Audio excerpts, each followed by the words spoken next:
Hey, Roy, happy holidays. Happy holidays, Warren. How are you? I'm good. I'm good. And to everybody out there, best wishes for the holiday season. Merry Christmas. Happy New Year. Welcome to the latest episode of Space 1999. This episode. Yes, welcome everyone. And again, happy holidays. And it's hard to believe that we are in December of 2024. What the heck? I know. Where did it go? It's really, really unbelievable, isn't it? It really is. Time is just flying. Time is an enigma. Did you know that? I do now. Wow. Okay. So listen, I think we're going to be discussing Alpha Child this episode, right, Roy? I think so, but let me give you a little summary that was given by ITC back in the day. The first baby is born on the moon, but terrifying events follow with an outer space battle between spaceships, deciding the fates of hundreds. Ooh. Definitely sounds like Alpha Child. I didn't mean to drop the spoiler there, but up until this point, I've been playing dumb going into the synopsis. But there's nothing to it because we show the slides at the beginning. And I was just going to say, Warren, not only did you just give it away, but you gave it away with the slide. So it's all good. Well, okay, we'll dive right into that wonderful opening and get into Alpha Child in just a moment. Episode 10.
So cool.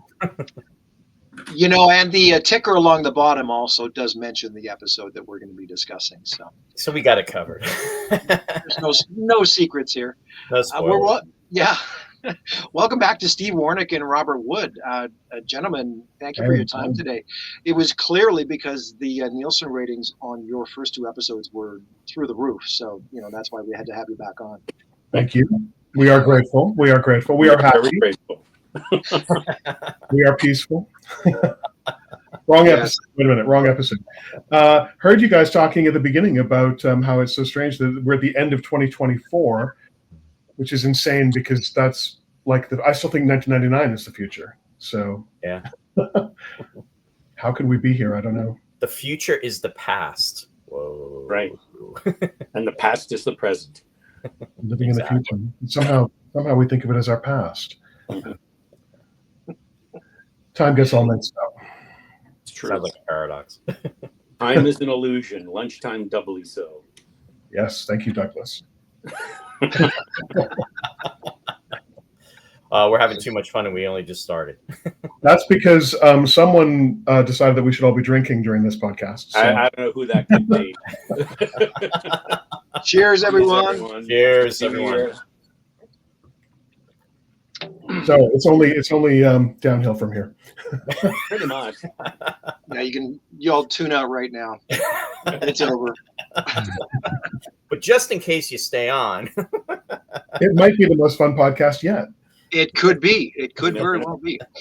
I want to take a moment before we get into the episode, guys, and just remind everybody out there that there's only a few days left to take advantage of that early bird special we have on tickets for Los Angeles 1999. So head on over to the website, www.space199950years, that's 50years.com, and you save yourselves $50 on 3-day weekend passes. Very cool. And you can even lock in that 2024 price simply by purchasing a supporting membership for $85 as well. Oh, that's cool. And with that said, Warren, the supporting membership can then be upgraded? Yes, that's correct. Okay. So it will lock in the $199.99 price as opposed to $250, which it'll jump to on January 1st. Very cool. Good savings.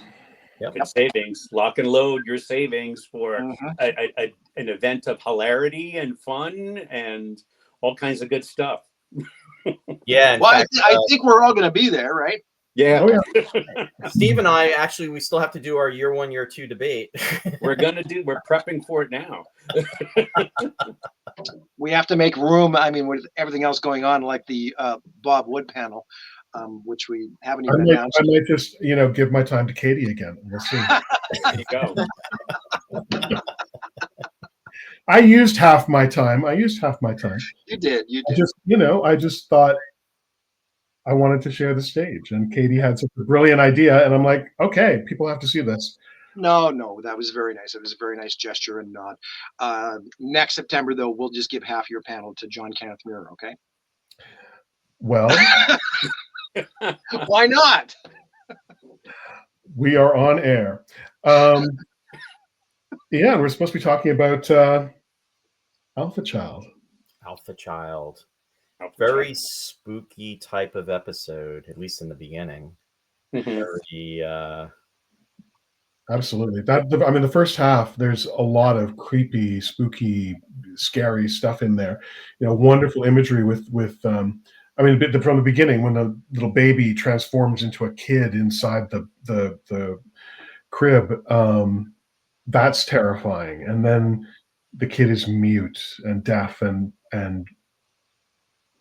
is observing them in strange ways. And how does he draw so well? And all this kind of wonderful, creepy stuff. Beautifully done. So beautifully done. And Wayne Brooks, that young actor, he was so good. He was 6.5 when he did this episode, and he was playing a 5-year-old. But I'm going to assume that all of us, when we first saw this episode, were like, oh my God, we wished we were Wayne Brooks in that role, being able to experience Moonbase Alpha, being able to be in a cockpit with Alan Carter flying an Eagle, being able to hold a comm and actually be in a Moon City uniform and Moonbase Alpha uniform. I mean, how freaking cool is that? I mean, it was just like, wow, he's getting to do everything that we wanted to do, except talk, because his equity scale wasn't up to par. And that, folks, is the comic relief that we were talking about earlier. There you go. More of it. Wrap in. Come to Burbank. No, you're absolutely right, Roy. I mean, yeah, who didn't want to be Wayne Brooks, playing with all that cool technology, right? And every time, like I even remember you telling the story, every time, even in the original Star Trek, they'd show a close-up of a phaser or a communicator. I mean, you got really excited as a child, right? I could tell you those episodes.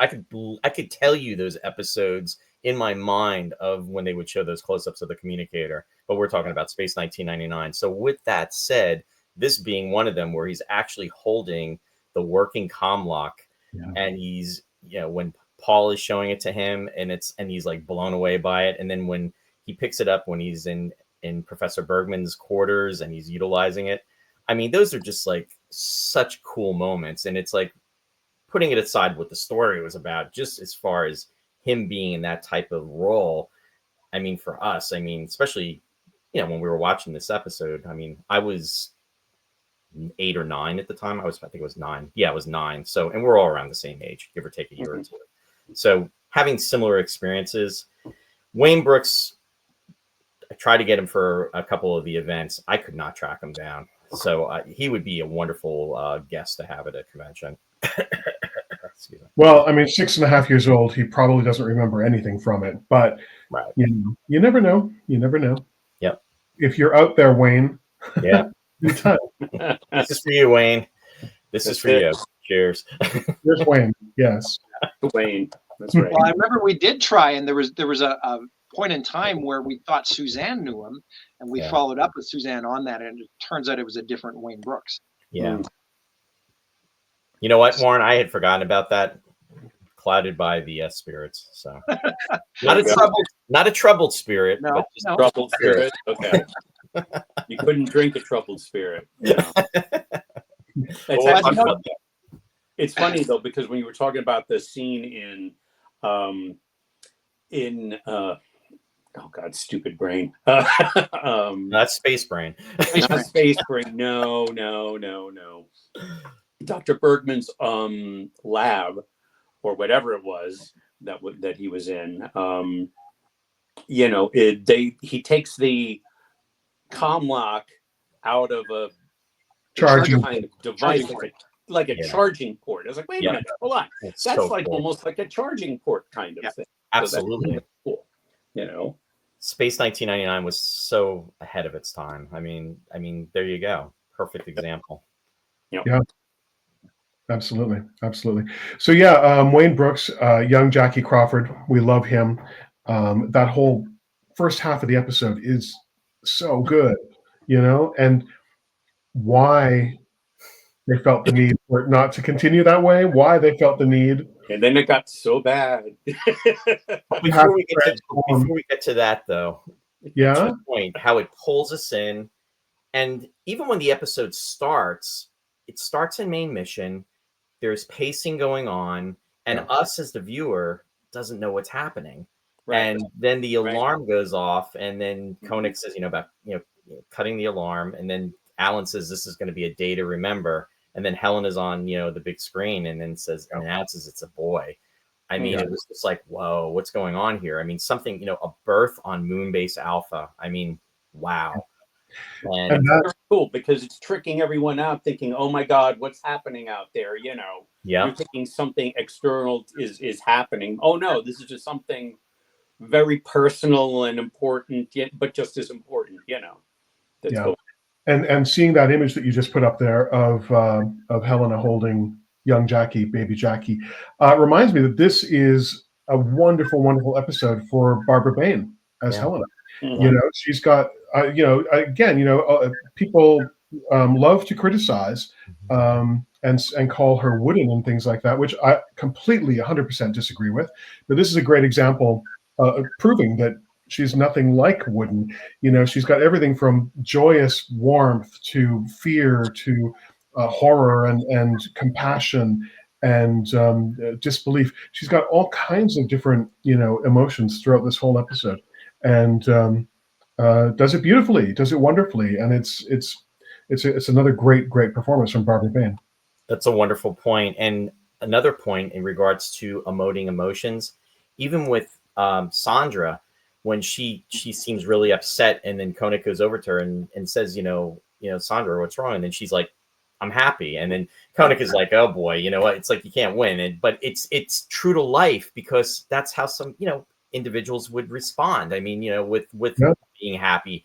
So it was a very normal reaction that was being depicted. So again, when piggybacking off what you just said, Bob, it's like these episodes of 1999 definitely showcased emotions in people in different situations that were taking place and making them into a reality and very commonplace. And exactly to that point is the wonderful scene in this episode where you've got Sandra and Paul and Kano and Tanya, and they're all talking about whether or not this means that they could never maybe have children. Are they never going to be able to have a normal life? Right. And again, like you're just talking about, it's completely such a natural thing that people would talk about and wonder about in that situation. Wonderfully human, and it's a great scene for all of those supporting characters. Oh, absolutely. And especially when Helena is having the conversation with Koenig, she's trying to understand what's happening and trying to bring it all together and trying to rationalize it. And since it happened, it was the acceptance and trying to make Jackie feel as normal as possible and just to kind of go along with it. And then with the introductions beginning, and when they bring him through main mission for the very first time, and when Alan goes over to Jackie and he's saying, we're going to take you up in an eagle, and then it comes out about her letting them know that he's deaf, and Alan picks him up and then he's bringing him around the base. It was just like such a nice moment for everybody, because it was the joy of how everyone was feeling and getting past the negativity of everything that just happened, and also just making it being a normal situation as normal. Yeah, the Alphans are very much coming together as a family in that circumstance. Alan is kind of like the uncle who, playing with the boy and take him flying and all of that, and Helena is kind of a mother figure, and Bergman is a grandfather figure, encouraging him with his drawing and that kind of thing. So yeah, the Alphans do come together as this sort of wonderful family for the boy, and after he's been, rejected by his mother. Yeah. So, yeah. But then it's all of this is mirrored so nicely, like you guys were saying earlier, about how as a viewer you're given little teases and hints that things aren't quite right, and going through some of those slides, and this one in particular just reminded me how much this image reminds me of Damien of The Omen. Yeah. Right? Yeah. Well, The Omen was shooting at Pinewood close to the same time. Virtually, yeah. And then, of course, it also reminds of another, classic from that kind of time period, which is the Village of the Damned, or the British original Midwich Cuckoos. Midwich Cuckoos, Yeah. Yeah, with the original being with George Sanders. The movie came out in 1960, and then sadly, we all remember Christopher Reeve. He did the remake, which was in 1995. Mm-hmm. But yeah, two very, very good movies. And again, just with what takes place with that, it's very much. In fact, Jerry Anderson. My understanding is Jerry Anderson had pitched this idea, and then it kind of morphed from there. Yeah, well, Chris, and I went back and I read the quote from Chris that I have in my Destination Moonbase Alpha book about this episode, and Chris. His memories seem quite vague. He basically put it on Jerry Anderson, the whole story. He recalled that it was a story that came from Jerry, that Jerry pretty much guided, and certainly that it should have a happy ending would have been an idea that came from Jerry as well. That was basically summarizing what Chris said in this quote. And so Chris didn't really take a lot of credit for it, or blame, as the case may be, but. No, and with that said, getting to the point that you were going to launch into, Bob, this incredible buildup, this incredible mystery. I mean, we do see this alien ship, or we actually, before we see the ship, we see the light. We see the green ball of light, and we see the pulsating as Jackie is in the incubator and everything is taking place. And then this is when right for the teaser, when he's pretty much morphed into this 5-year-old child, and that's where the hook is, and then it goes right into the credits. And then for the first half of the episode, it's trying to deal with all of that. There's the bringing him through the base, having him introduced to different people. We also get to see the nuclear generating area, which was utilized in the episode prior to this, Force of Life, which my understanding is that it was filmed I guess on the last day. I guess they were filming Force of Life in the morning, and then what they did was they shot this when they started the film. This was in the afternoon, and then it pretty much went from there. Great, we utilized the set, and then you also had Rula Linsky, who was known as the VO5 girl back in the 70s, and in the States. She was doing the commercials for VO5 for the hair commercial. Oh yeah, she was uncredited in this episode, but had a presence with the dialogue, and we find out about Jackie Crawford's father passing away, which is referenced by Helena, and then also with her character Rula Linsky when Koenig is talking to her in the nuclear generating area. So there's all that buildup and that suspense. So it would have been interesting if they had gone in a different direction with the second half, which I know we're going to be talking about, because it's like you're going up this roller coaster, and it's like you're going up, and then you're going to be excited. Yeah, I just want to interject, going back to the nuclear generating area and the use of that set in 2 episodes. That was really, really clever production on the whole team's part, because they had 2 scripts that would utilize that set. And so they figured out, basically they planned it to have them shoot so that they could overlap the shooting and be able to utilize the set for 2 episodes, rather than just one, and then have to tear it down or rebuild it or whatever. So it's great planning on their part. All the shooting schedule information is broken down wonderfully by David Hirsch in the book that we did together called To Everything That Might Have Been, The Lost Universe of Space 9. And yeah, exactly. Yeah. And David handled all of that shooting schedule material in the book. So yeah, people can look into it there. But I love the nuclear generating area set. I think everybody does. It's such a huge, incredible year 1 set. And to see it again in another episode, fantastic. Yeah, it just adds to the credibility of Moonbase Alpha, just being a functioning base. It's just another component that just really brings the reality to us as the viewer. Like, wow, this base is vast. This base is incredible, and it was a nice touch. And it's a shame we didn't get to see it again. But of course, it was so large in scale that it had to come down. Yeah. At least we got it in 2 episodes instead of 1. Yeah.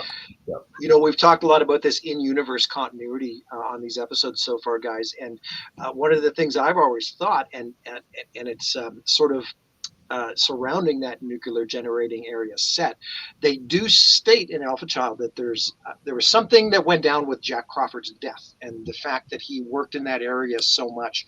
Wouldn't it have been neat had this episode actually been about Eva Zoroff? And the child being the son of Eva and Anton from Force of Life. Mm-hmm. Mm-hmm. Yep. That would have been an incredible twist. Absolutely. Yeah. Yep. And Steve, yes. I was going to say, Steve, you just watched the episode just literally moments ago, and I did. Thoughts and feelings? Well, there's a lot of thoughts and feelings. I mean, number one, there's striking similarity to an episode of Star Trek that I wrote called The Abandoned, which deals with a Jem'Hadar child who grows up very quickly, so because he's genetically engineered. So a lot of the questions, it's funny because the first half of the episode Alpha Child very much asks a lot of those questions. It's like, okay, what's happening here? How do we deal with it? What are the causes? And just that back and forth possibility. It's like, and, like any society, with an enclosed society like what they have there, it's like, well, will they be able to have children? What's happening? Now because something's really wrong, it really throws a monkey wrench into everybody's thoughts. We even had, it was a really nice part in the beginning where Sandra, is crying, Koenig comes to her, it's like, why are you crying? He's like, because I'm happy, it's like, and he's just like, go figure, it's like, you're crying because you're happy, but it's because, it proves that they can have children, but then this thing quickly turns around. So, and it's funny because in the episode of Star Trek Deep Space Nine I wrote, it kind of turns around as well. It's like, okay, something else, some kind of external force is happening now, and we're trying to figure out why. So, and so there's a lot of resonance for me. I certainly drew upon this episode in a way when I was doing that,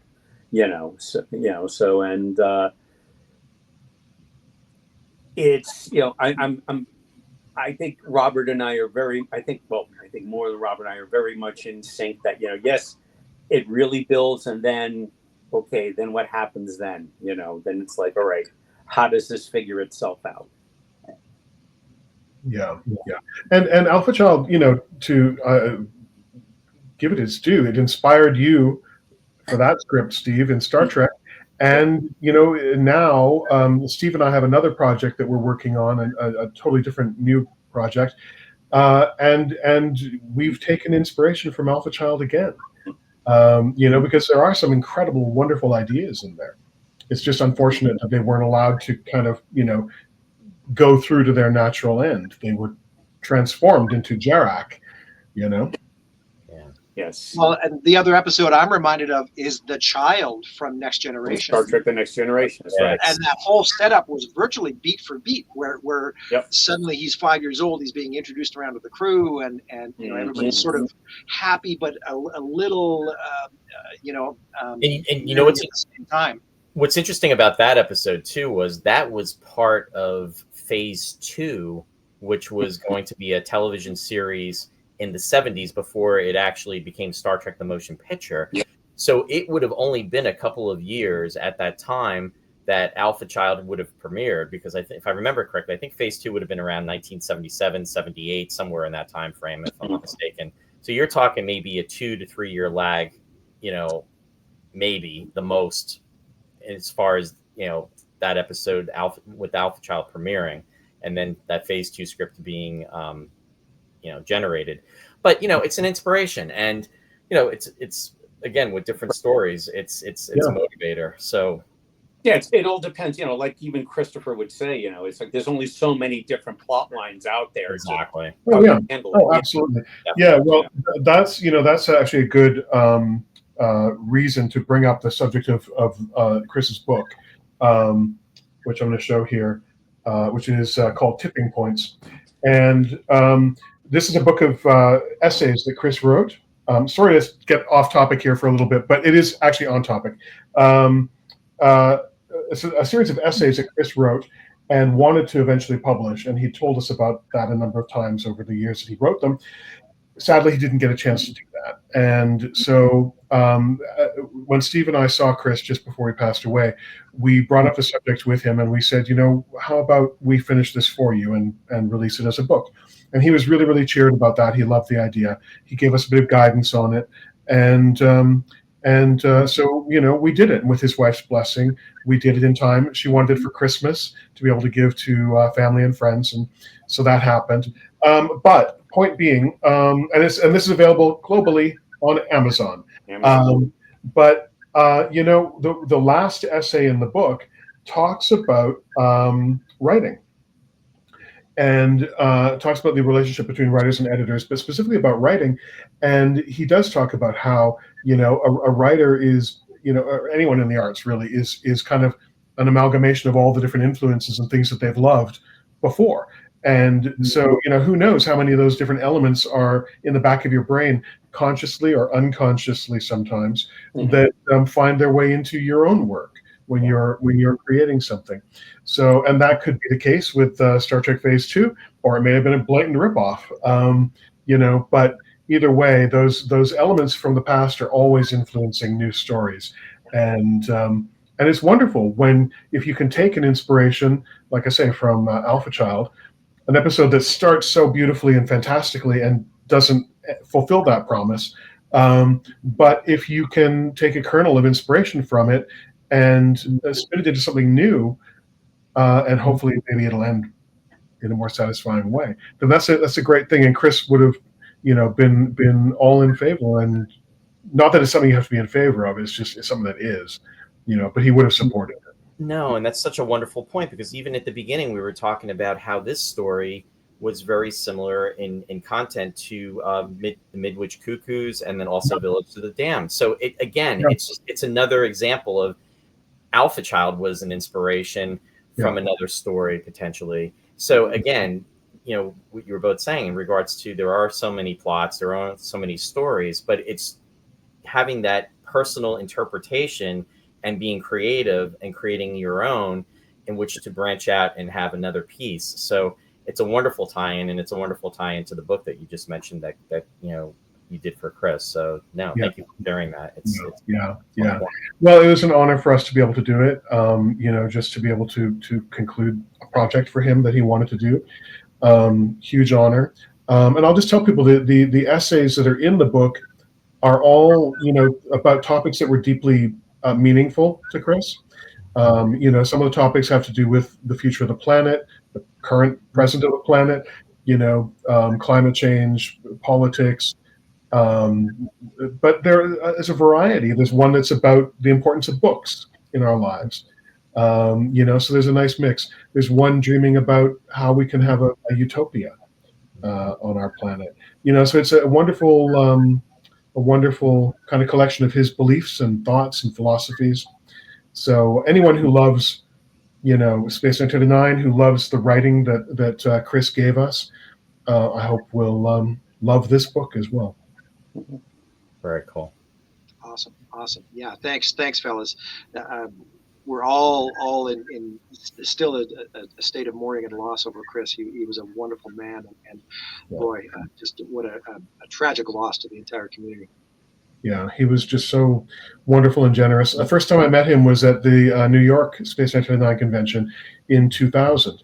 And Johnny had been to other conventions, Chris hadn't.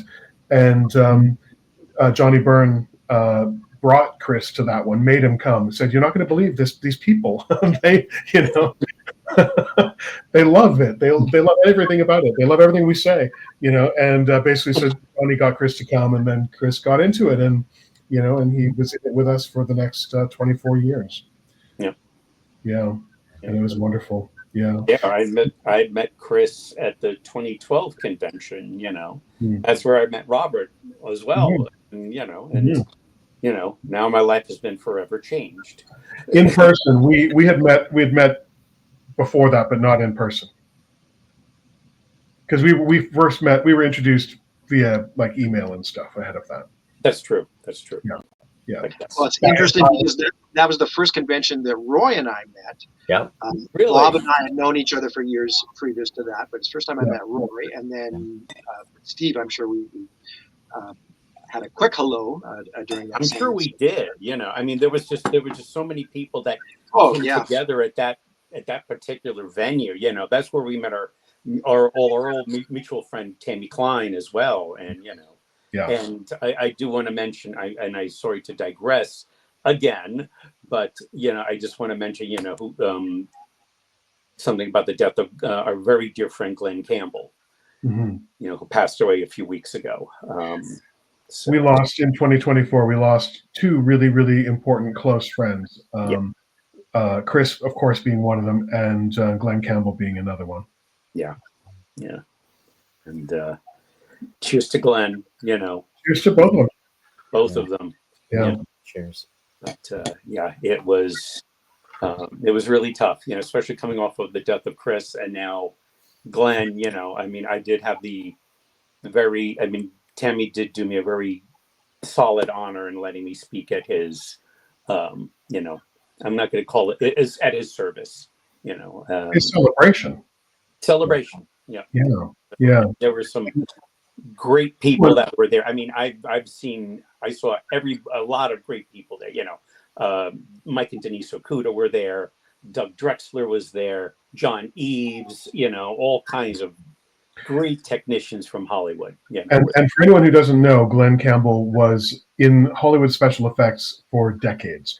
He started, I think I'm right to say, with Star Trek: The Motion Picture, and he went on to work on Blade Runner and Buck Rogers in the 25th Century, and endless numbers of other X-Files, Millennium, Space Above and Beyond. So many things. And then for the last bunch of years, he's been working with Asylum Productions. So if you've ever watched and enjoyed Sharknado or anything that they've produced, Glenn is the guy you've got to thank, because he basically ran that department of special effects and lived at Asylum, literally. To produce all the effects for all of their movies. And Tammy's part of the effects team there as well. And so, they created a lot of joy for a lot of people. It was wonderful work. And then also for us personally, with our Helios project, which, probably a bunch of the people who are watching this have heard about us talking about Helios before. But Chris Penfold was involved with us in creating Helios, and he was our script editor, working and developing the stories and everything. And Glenn Campbell directed the audio production drama of the feature-length pilot episode of Helios, which we produced and which we are now seeking distribution for. So they were both really, really, integral parts of our Helios project as well. And so to lose both of them in 1 year is just a horrible thing. Yeah. So now that we're on a downward spiral, yeah, can we talk about the second half of? I'd like to also transition by saying both Glenn and Tammy, True and True, were huge Space 1999 fans. Yes. Oh, yeah. All the way, just totally. Yes, just they were passionate and had such deep appreciation for the series at the same time. Yeah, totally. Yeah. So Jarak and his silver onesie. So we got to see in person. Oh, we did. So I'll tell a quick little funny story about that. So at the last convention in London, Andrew Frampton, who a lot of people will know out there, Andrew Frampton is a wonderful fan and friend, and he has an incredible collection of original models and costumes and things from the show. So Andrew has Jarak's original silver costume, and he had it on display at the convention. So when we were doing the panel, we were doing a guest star panel, and I was co-hosting the panel with Catherine Riley Cuglietta, our friend. Catherine and I thought, we should get Jarak's costume and show it to Julian. And so Andrew Frampton was generous enough to let me walk away with Jarak's costume and take it to the room where we were having the panel. And then Catherine had the brilliant idea of how to pose the question. And I had the costume, there it is. But instead of asking Julian, what did you think about wearing this costume? Catherine had the brilliant idea to ask Julian's wife, Isla Blair, what did you think about Julian wearing this costume? And Isla Blair's response was basically, how is it that you've got better legs than I do? So that was a funny little moment from that panel at the convention. But there you go, the silver costume. They were both very, very sweet. Yes, very, very nice. They were wonderful. Yeah. So the show takes a bit of a turn at the halfway point when the alien ships arrive and Jarak, young Jackie, is transformed into Julian Glover in the silver suit. His mother is killed and transformed into his lover. So we have elements of not only incest but necrophilia. Yeah. What more could you want? Wow! Cheers. And for that, I need a drink. I'm like, okay. It's all right. We only have 20 minutes left, guys. Well, up until that point, I almost felt. Sid Heyman. Her character, at least initially. With the joy that she just gave birth, and then the horror and the shock of what just happened with her child. So, excellently portrayed, because how else would she feel? In that type of situation, Helena was trying to wrap her mind around it, but it's just almost that, as a mom, as a mother, the motherly instincts were really coming through, where she knew. Let's face it, but the situation is not right for what had happened. Right. They're in space. Doesn't matter. It's her child. It's her flesh and blood. And for this to happen, the fact that she was reacting that way was very, I'll say natural, because Helena is trying to say that it's your child, you should accept it. But she, the mother won't. And Koenig, being the only one on the base really that wasn't accepting it either. And in fact, they had that one really good scene where Koenig is trying to warm up to Jackie, and this is before the transformation into Jarak, so I'm kind of backpedaling a little bit, but they're at the command desk, and he even says, to Kano, let's show Jackie something pretty. And then, he's bringing up those images on the screen. He points him in the right direction, and he's, to look in that area. But then what happens is Jackie's exploring, and he's touching things that he shouldn't be touching, and he's kind of going out of the realm, the safe realm that he was pretty much directed to. And Koenig, being the commander, being the leader, and not accepting the situation as is already, is watching. And as this is occurring, Jackie's taking all this in about what the components of the command console do. He looks up at Koenig and exchanges that look with each other. And that's when he tugs on Helena, like, you know what, I got to get out of here. I have to go. And it's just that it's setting the stage for what is to happen, that this is not right. And then even fast forwarding a little later, which is really eerie, when they're in the medical center and they bring in Jackie to see the mom, and she screams and says, "Get him away from me. He's killing me." And then he has that smile. I mean, it's so chilling where it goes through you. And then they pull him out of there. So again, there's this incredible buildup. And then where we are at. Unfulfilled promise. Yeah. But I just wanted to bring up those components because, I mean, the buildup is incredible. And fantastic. Yeah.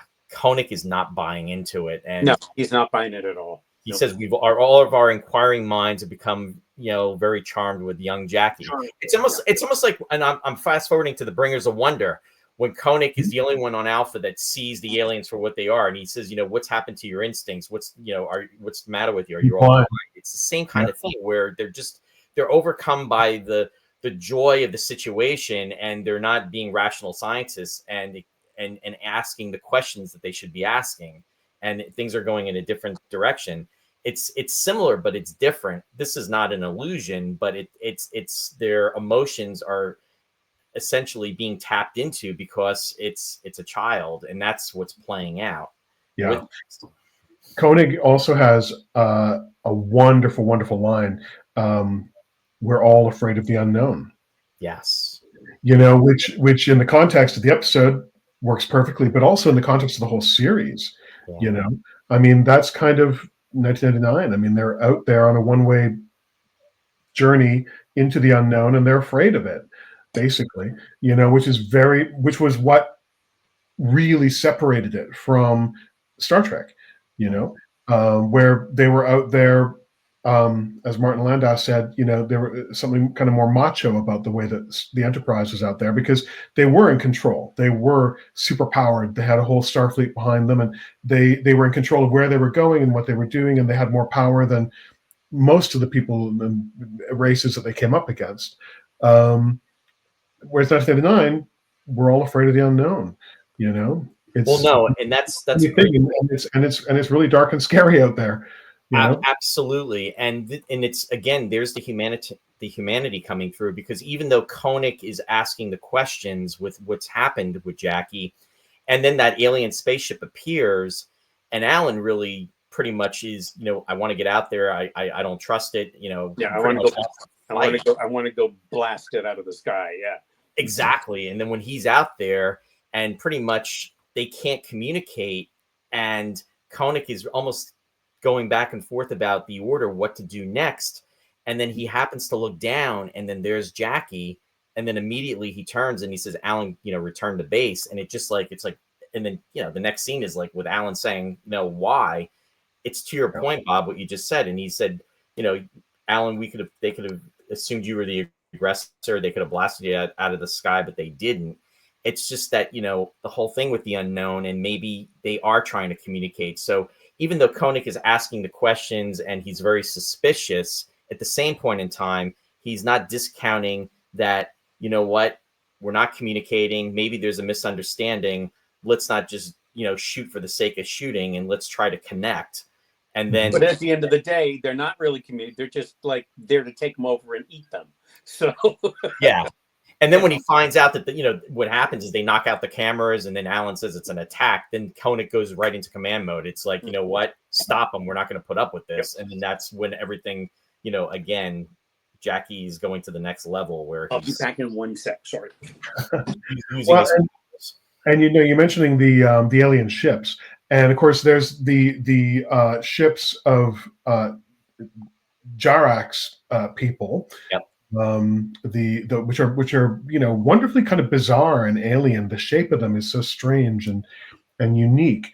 I've never seen anything quite like that, I don't think, in sci-fi. But then there's also the first appearance of the bomber. Yes. Martin Bauer's bomber model, which he built as a kind of tribute to the Discovery in 2001. And it shows up here for the first time, and then it shows up again in War Games, of course, really notably, and it shows up somewhere else. Oh, and The Last Enemy. It was also The Last Enemy, and I believe it actually was readdressed, though. I mean, but it was. In Alpha Child and War Games, it's the same ship. And I remember actually in Starlog, somebody saying years ago, or somebody writing in questioning how these two ships could be the same, right? I mean, it was this, and somebody said, it was Jerry or somebody that actually the image in War Games was supposed to be sort of from Alpha Child, like the threat that bomber posed in Alpha Child is what sort of conjured up the imagery of this bomber in War Games, right? They weren't actually seeing a bomber from the War Games planet, but it was something from their past, something from their memories. Oh, I've never heard. That's the first. The first time I'm ever hearing that, and that's a wonderful idea there. Yeah, definitely. But having said that, it brings the debate back to the production order or how you viewed the episodes, right? Because if you would have seen them out of order, no, I've always clung to that. I've always liked that notion.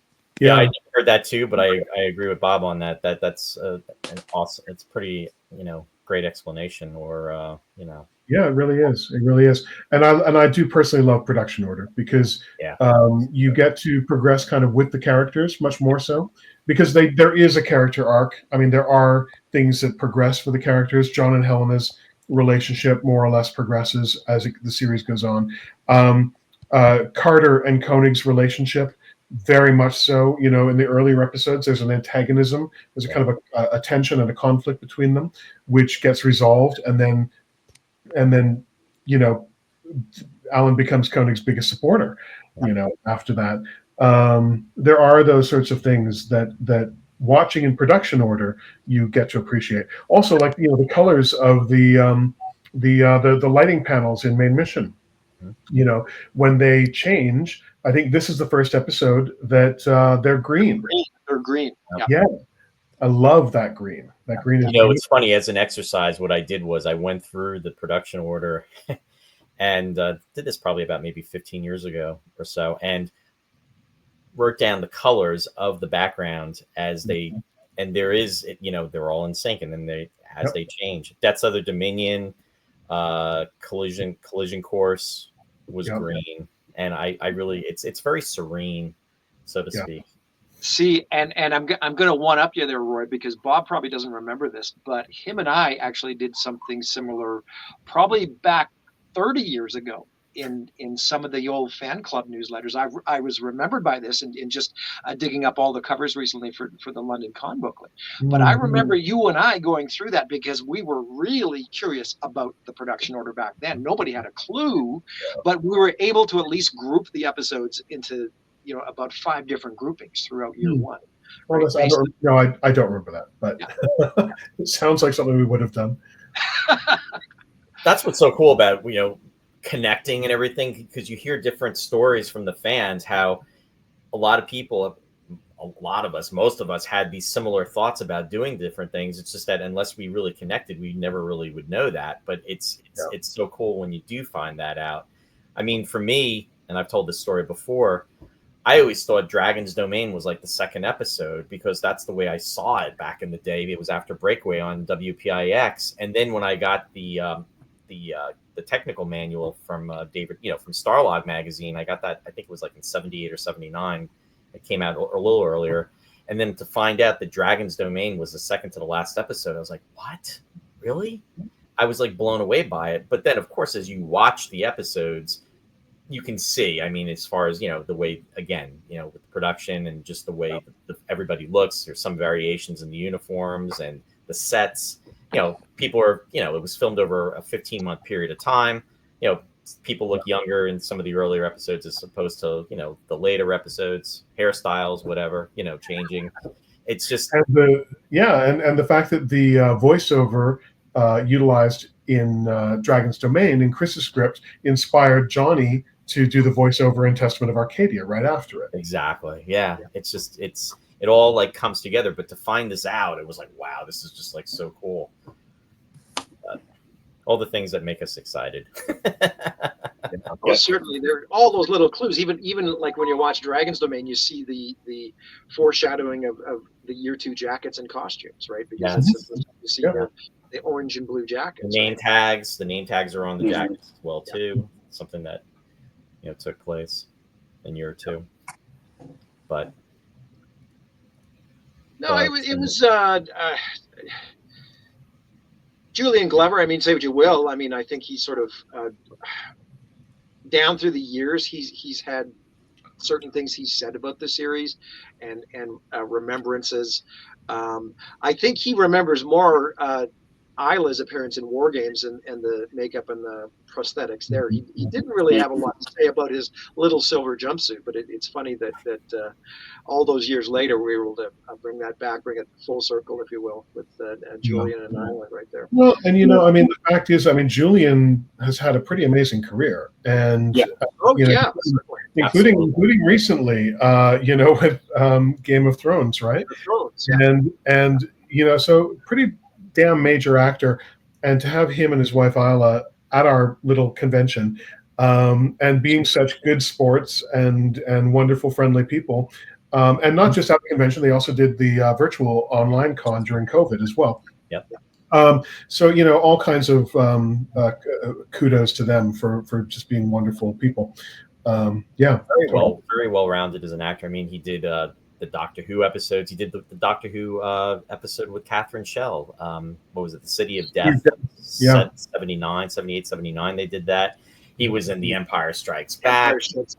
Indiana Jones. The Last Crusade. Yep. I mean, incredible.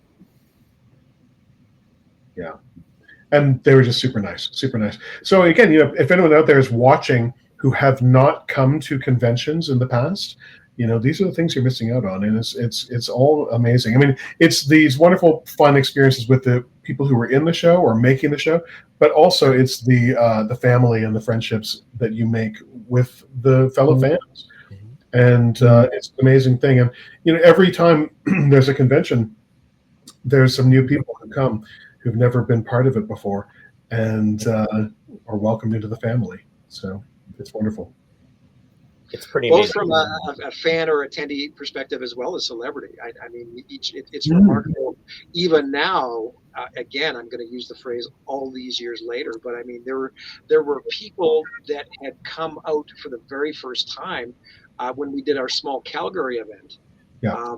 And then that carried over. I mean, there was such a strong influx of those same fans that came over to London, right? Because they had such a good time, and everybody just rallied together and said, even during the Calgary weekend, we're going to come, we're going to support it, we can't wait. And that's some of the guests as well, because there's certain guests, people like Suzanne and Pam Rose come to mind. Who but also main cast people like Anton, who just are part of the family and love doing it, and they're so much fun to have and be around. So it's, and I'm not leaving anybody out. I'm but I mean, my first time meeting Pam was at the London convention. She was wonderful. She says we just drank and talked, whatever, and it was just great. It's fun. Yasko is another one who comes to mind now, and she's been to a couple of our in-person conventions now, starting with yours, right, Roy? Yes. Yes. And then she was in Calgary, and now she's been in London, and has she been announced for? Yes. Yes, she has. Good. Okay, I'm not blowing the secret that she's coming. No, you're good. Good. Because she's coming, and Yaska is another one of these examples of somebody that to be honest, I didn't really love her character in the show, and but meeting her, my God, she's just the sweetest, most charming, wonderful lady.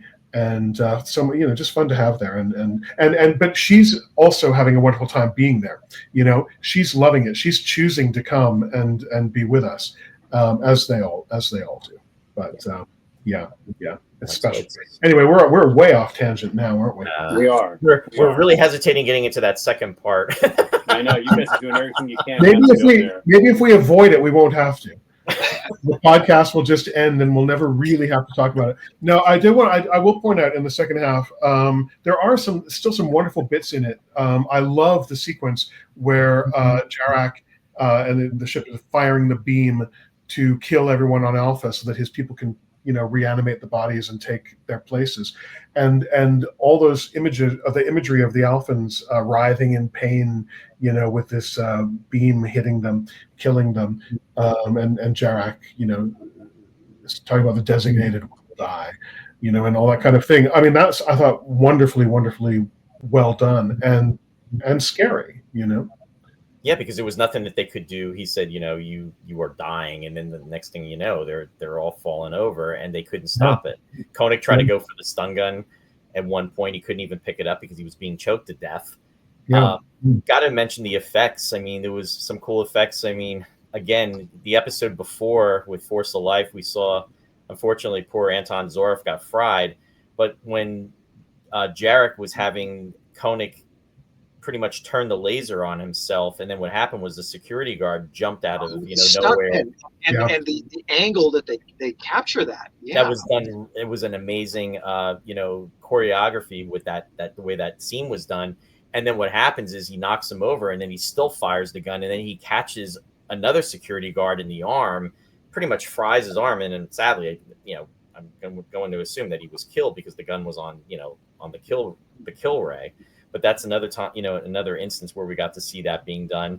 Also in the corridor, which was kind of a cool effect when they actually regained themselves because the pursuing ship came after the other ships, the Jarek ships, and then they were on the run, and then pretty much they're going for that big pile of stun guns, and they're going after them. And then when they're running down the corridor, the Alphans that had been choked were trying to recompose themselves and starting to get up, and then you had that effect where the Alpha, there was maybe about 8 of them that were being stunned at the same time. Again, for the visual effect, it was kind of cool just to see the way that was done. And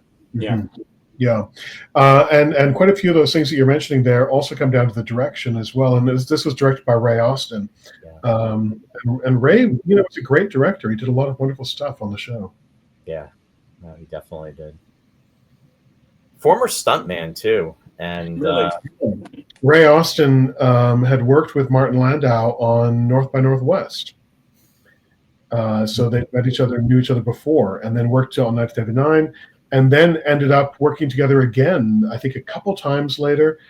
I believe I'm right to say that Ray Austin directed The Return of the $6 Million Man and The Bionic Woman. He did, which Martin Landau guest starred in as Lyle Stenning. Yep. The leader of this evil, corporate, whatever it was, that Steve and Jamie had to bring down. But Ray Austin directed that as well. And then Ray Austin directed Martin in another thing. Might have been a biblical movie. I'm not quite sure about that.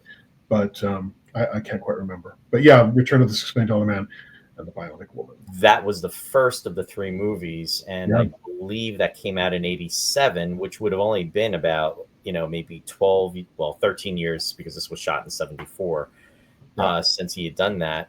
And he also did The Exiles for year 2 for directing. But then, as we know, him and Yasko later became married. They were married and came back to the States. And then that's where his career pretty much took off, where he was pretty much a prolific director in a lot of the television series that he did. Yeah. Sadly, he passed away, not this year, but last year. So. He directed a couple of episodes of V, the series. V? Did he really? Okay. I didn't know that. That's pretty cool. Yeah. So there we go. Cheers to Ray Austin. And I think he worked on the Avengers as well, too, with Diana Rigg and Patrick McNee. I think he was a stunt coordinator on that show as well, too, back in the day. He did a huge amount of stuff. Yeah. But it's just interesting when you kind of connect him with Martin Landau over several decades Definitely. on multiple different projects. Yeah. Yeah. But Alpha Child, there you go. Fantastic first half, and then it falls apart, and there's a lot of unfulfilled promise. But but even in the second half, there's still good bits that we can admire and really love and respect. Yeah. Now, go ahead, Steve. I'm sorry. I'm sorry. But talking about the unfulfilled promise, if I can poke the bear a little bit, I mean, it's just I find that having just watched it again like about 2 hours ago was like okay, the ending of it is like, okay, well, it really is unfulfilled, and it kind of stretches a little bit of believability for me. It's like, because the character of Jarek is really like, he's going around about an awful long way. It's like, you just tried to kill everybody, and now you're looking to parlay into some kind of mercy, and it just wasn't working for me. It's like, okay, do you realize how much of a schmuck you're looking like right now? No, he wants asylum for his people at that point, because his effort to kill everyone and take over your bodies hasn't worked, and the bad people found him. And now, can you shelter and protect us, please? Yeah, exactly. It's a moment of it's desperation on his part, but he doesn't get to stay in that moment for very long. No, fortunately not. Yeah. Looking for human mercy. Yeah, that's the irony. The one thing he was trying to take out of the Alphans, and then the one thing that he was trying to utilize to save his people. Right. In the end. But no, that's excellent point, Steve. And the other thing that, I mean, again, it's a series and it's a story, but, and I'll even do the disconnect. Whatever happened with Jackie Crawford, and that's again, it's because he was restored. He was restored to, No, I don't mean that, but I mean he was restored to a baby. Yeah. But then whatever happened with the baby? I mean, we never hear about it again. And then again, there's folks that I hate to do the year 1 into year 2, because there's a lot of folks that feel that it's a reboot, it doesn't connect, and don't want to go down the rabbit hole. But in The Exiles, again, I'm referencing that episode, Helena makes that comment, when she's trying to explain to Cantor, we can't even permit any, births on Alpha. It's just that there is no reference anymore to Jackie Crawford. It's like, we don't know what happened to Jackie Crawford. It would have been interesting if there would have been some kind of continuity with the character or some kind of reference. But again, it's a product of the times, not something. It's also a bottle episode. It's not meant to go further than it is. So yeah. And of course, year 2 is a reboot. There we go. So anyway, with that said, it's just, yeah, it leaves the door open, but then it's never mentioned again. Yeah. Well, I'm sure a lot of people have even speculated on that point, Roy, that maybe it was because of this entire happening that there was something then mandated to all the Alphans down the road, that because it was such a almost a disaster. Use contraception. Exactly. Space children are evil. Don't go there. No messing around on off-duty hours. Moral of the story right there, Steve. Space children are evil. All children are evil, but anyway. Wow. Hey, listen, in all seriousness, why was Matthias crying at the end? I know, right? Maybe for the same reason Sandra was.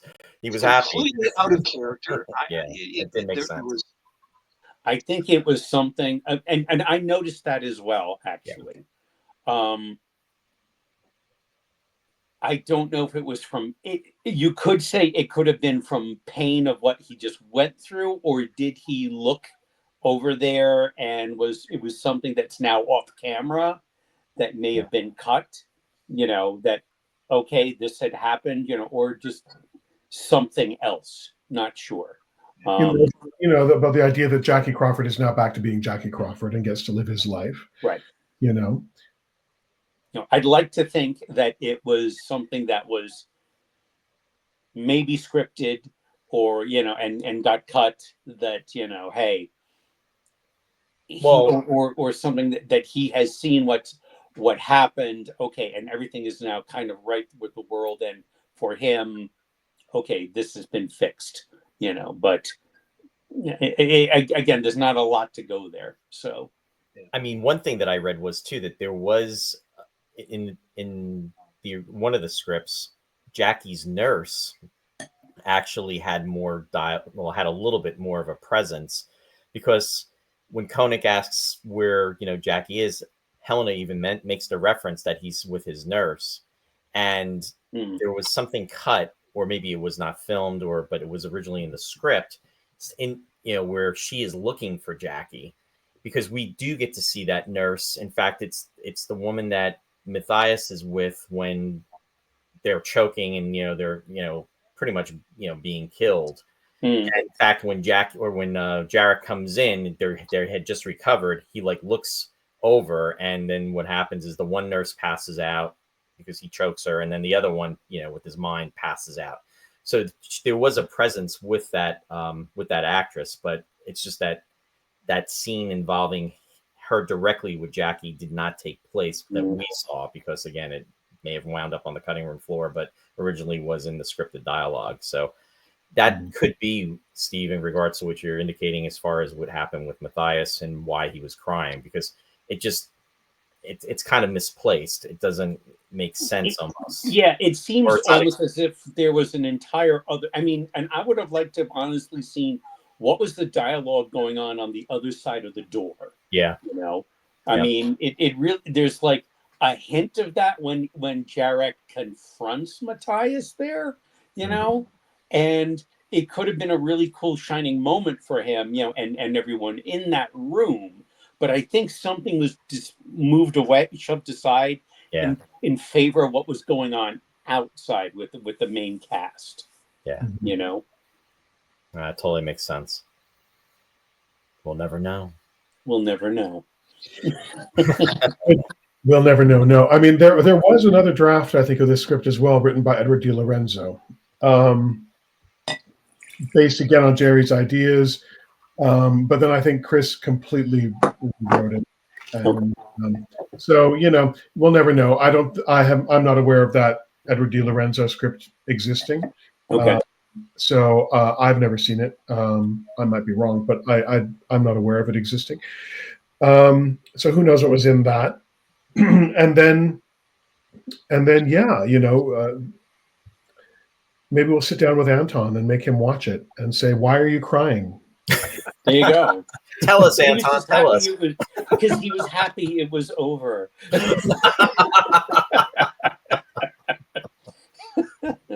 He finally gets to go home. Yeah. That's right. Good stuff. This episode is very much a mixed bag for a lot of reasons. Yeah. Yeah. It is, and it ends up pretty much at the bottom of fan opinion. We just, in the main mission group online on Facebook, we just did a poll of you could vote for your favorite episodes of year 1 and of year 2. You could vote for as many as you wanted, so you could vote for 1 or 6 or whatever you wanted to. And out of that, some of them rose to the top and some of them sank to the bottom without any votes. I haven't checked for a while, to be honest, but I think Alpha Child might be sitting at the bottom, or very, very close to it.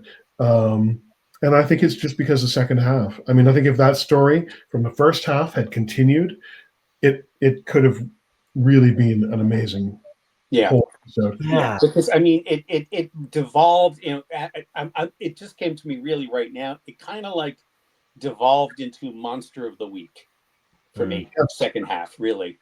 Well, and actually, good point, Steve, because that reminds me, Chris Penfold left the series before the end of year 1. He left the series because he was in a constant state of battle in terms of pressures that were coming on to the story department from New York, from the New York office, from Abe Mandel, and then maybe echoed, reinforced by Jerry, whatever he had to do.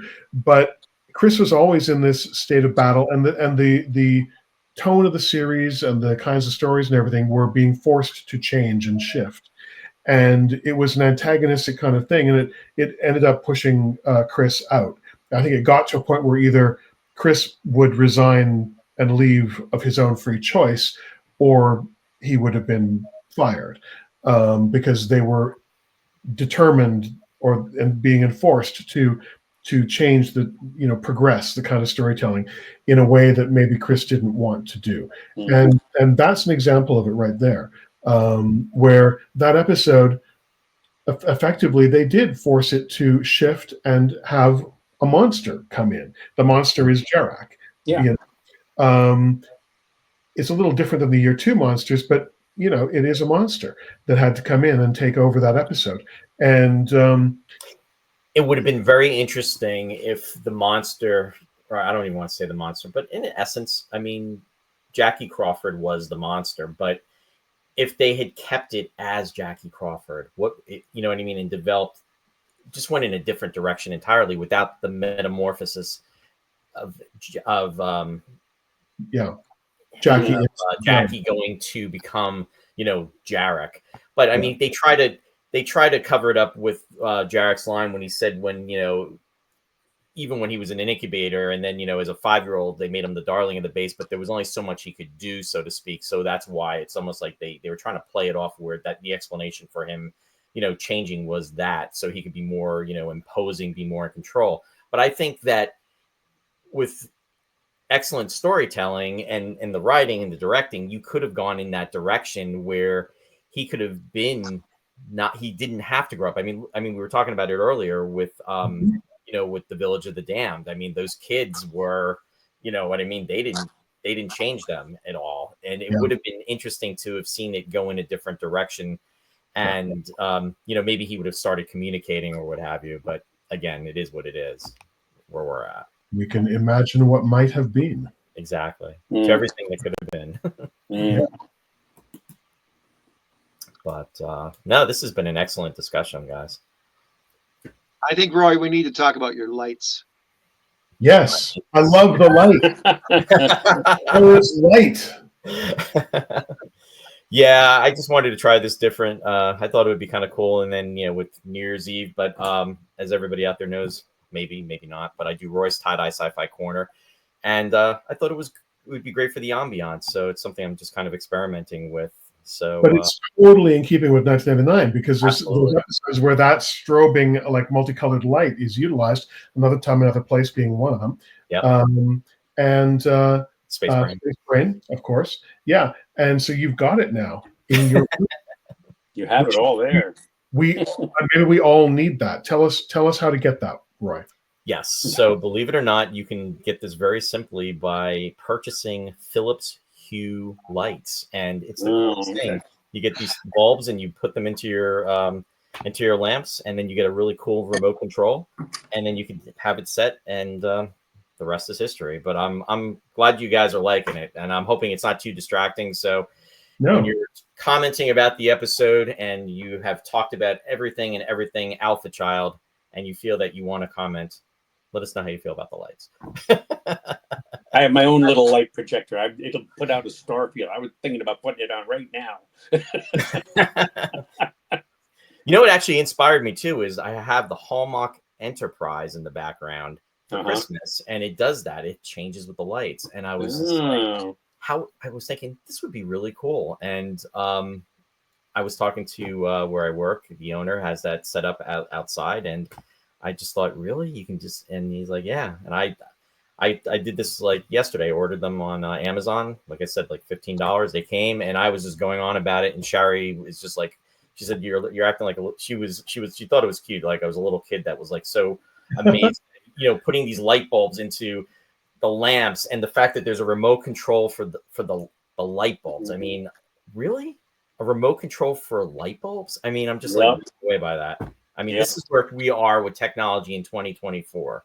Yep. So. But now you can amazingly create that exact same lighting effect that Keith Wilson created in Space 9. Yeah, I mean, yeah. Well, maybe not exactly the same, but sufficiently close. My Galaxy light projector. Nice. With remotes. I'm going to put that on right now. Well, Do it. That's what we got for Christmas. Very cool. Yeah, I'm psyched when we do Space Brain, because this I'll definitely have this going full force. Oh yeah. See, Roy, I didn't think we were doing that well on this podcast this early on to actually have gained Phillips as a sponsor of the episode. Yeah, we just gave the shameless plug. I didn't really even plug Roy's tie-dye sci-fi corner, but you know. But just to let you know, since we're talking about it, I'll do the shameless plug. Plug away. Tomorrow, since this is going to be dropping tomorrow, which is going to be the 29th of December. Tune in at 7:30 p.m. Roy's Tie-Dye Sci-Fi Corner. We are going to be doing the last episode for the year. Ross and I will be on, and Shari, my wife, will be joining us and as a special guest. And we are talking about the classic 1999 film. I can't believe this is classic. That was released on Christmas Day, and it is called Galaxy Quest. Oh yeah. We're going to be talking about that, and yeah, just such a fun film. If you haven't seen it, it's I have nothing but good things to say about that movie. So we're going to be talking. Oh my God, Steve! I am in a trans dimension now. Nice. Look at that, Steve. There you go. Cool. We got it going on. Well, we've all got the backgrounds going on now, and Bob's sitting in Gwent there. I'm just in a drunken haze behind me. So, ooh, look at that. That's cool. Yep, that's great. See, we're all in our happy places right now. Yeah, I'm in such a happy place. I actually, Judy just gave me my Christmas present the other day. My Forbidden Planet T-shirt that she got with you guys when she was in London. Oh, nice. Very nice. Here, I'll grab it actually. What a great film that is. Yeah, love it. But yeah, Galaxy Quest. Who the hell wrote this episode? That's. I'm not sure if that's the exact quote, but that's the gist of the quote from Sigourney Weaver. Yeah, no, it was just such a fun movie, and it really, I mean, the fans just love that film. I remember seeing that for the very first time too. Oh, look at that, Steve. Oh, there we go. Very Forbidden cool. Planet from London. Yep. Nice. Forbidden Planet. Now we haven't lost Warren. He's back. He's got Maya. Aww. Aww. Look how cute. How old is Maya? 2 years. Is Maya really her name? No, Luna. Oh, Luna. Right. I say Maya because, shapeshifter. Yeah. Luna. Beautiful name. I think of Barbara Luna when I hear Luna. Yeah, because she likes to be called Luna. Luna, yeah. Yeah. Oh, really? I didn't know. Anytime she prefers that over Barbara. Yeah. Sweetheart of a person too. Really sweet. Yeah. The captain's woman. Yeah, I met Barbara Luna one time at a Hollywood autograph show that I was doing with Barry Morse. Oh, okay. Tony Wynn and I were helping Barry Morse at a variety of these autograph shows, and Barbara Luna was there, and she was very sweet. Yeah. Oh, one thing I wanted to ask you, Bob, in regards to Barry Morse. Yeah. So he was only in maybe 2 or 3 scenes for this episode. Was he on holiday? Do you know by any chance? No, I don't know that. I don't know that. I have to maybe look into it and see. But no, I'm not aware of whether he was on holiday or something. I don't think he had a holiday break in his schedule like Martin and Barbara did. Okay. So I'm not sure why his part was so small in it. Yeah, I meant to ask about that. Yeah. But because his presence was definitely missed, and it would have been nice, as far as in more of the episode. But what he does in it is memorable. Absolutely. Those are wonderful scenes with Barry. Absolutely. Yeah. And like you said, he's like the grandfather, which just to remind you guys, we are probably older, or at least I am, than what Barry Morse was when he did that episode. Well, I'm not. Thank you very much. But I'm getting there. You are. When I think I'm older than Victor Bergman, I mean, that's like, oh my God, that's not right. How old would he have been then? 65? No, I think it's more like. Right. Roy, what did you say, Roy? Was he about 55 when he did that? I was going to say 59, but no, you might be right. Because this was 1970, 74, and he was 1919. Yeah, no, you're right. 55. Yeah, 55. So I am still younger than that, but not by much. Yeah. So yeah, Bergman, if he was 55, and he was the grandfather figure. Oh wow! And he had to be written out by Fred Freiberger because sci-fi is not for old people; it's for young people. Then that's even more ridiculous. What do you think? He wasn't 85. He was 55. Exactly. I'm 55. Yeah. You're not a grandfather. No. We're not going to write you out because of your age. Good. I did notice though, was there anyone else in his scenes with Jackie in this episode or no? That was it. So it was kind of like they did it almost like a after. That might be in the shooting schedules. Yeah. When Barry was on set, if it was before or after that they shot that, like at the beginning or the end of Wayne Brooks's time. Right. He might have had something going on. Martin Landau was in the scene with him. It was Martin, Barry Morse, and Wayne Brooks. The three of them were together in the scene. Okay, they were. All right. So Barry might have had a holiday break, or the script might have just been written and it didn't happen to have him in it. I'm not sure. These are moments when I need to have researched that ahead of time, or need to have David Hirsch on hand. It would seem to me. Only reason why I ask is because it would seem to me that Barry would be a logical participant, especially in the roundtable stuff they were doing. Yeah. You know what I'm saying? Yeah. Yeah, he would have totally been. But again, the bits that he is in are very memorable. Oh yeah. No, he's given some great stuff to work with. Yeah. Which is nice. Yeah. Certainly went over better than it did the way I had Odo work with, his Jem'Hadar students, in Deep Space Nine, where the Jem'Hadar soldiers started to beat the crap out of the holographic opponents. Now, according to, I just looked it up in the shooting schedule that is in the book that you and David Hirsch did. Yep. It looks like the first day of shooting for Alpha Child would have been on the 5th, which was a Friday, which would have been in the, I guess, like I was saying, that they did the first part in the morning, I guess, with, for Force of Life, they did Alpha Child in the afternoon.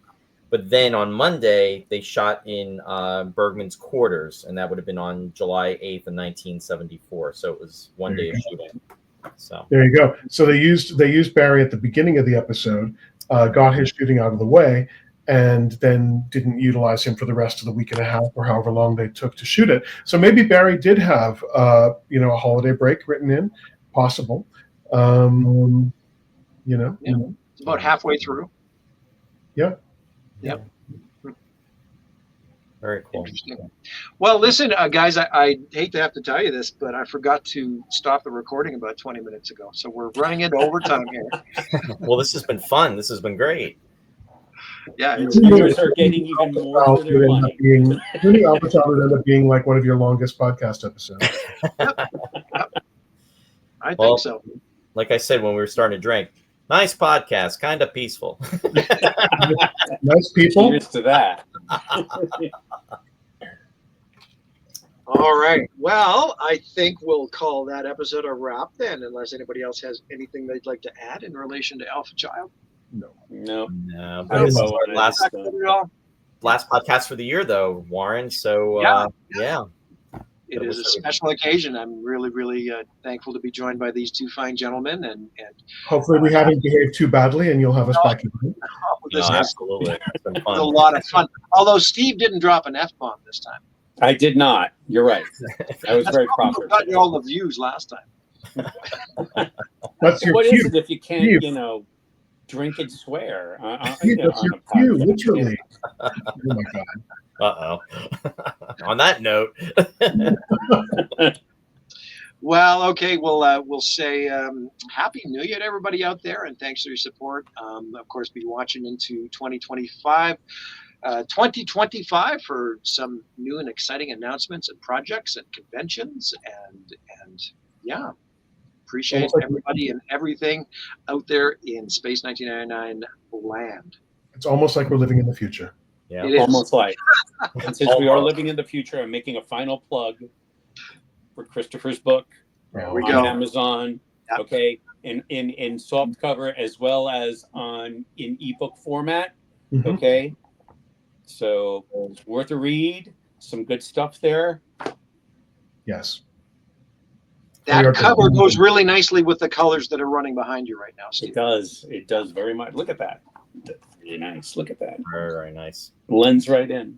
Oh, you know what? I do want to do one plug, and I have not even announced this on the show yet. But mark your calendars. Sunday, January 19th, 7 p.m. Eastern Standard Time, as long as everything goes well, I will be having as my very, very special guest on the show, Mr. Adam Nimoy.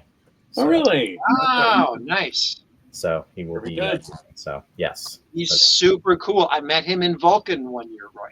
Yeah, he's a really nice guy. So so just you heard it here first. So, but I'll be announcing that tomorrow night too as well. But just wanted to put that out there. Very cool. Yep. Yeah, nice. So. Okay, well, as far as the departure this week, guys, any thoughts? Live long and prosper. Happy New Year. Well, all the above. All the above. I think it's always until tomorrow. Until tomorrow, the designated will die. I don't know. Yeah, the designated will die. Yes. Okay. All right, guys. On that note, thanks very much. Yep. Thanks, guys. See everybody in the new year. Good fun. Yep. You bet. Happy New Year, guys. Happy New Year.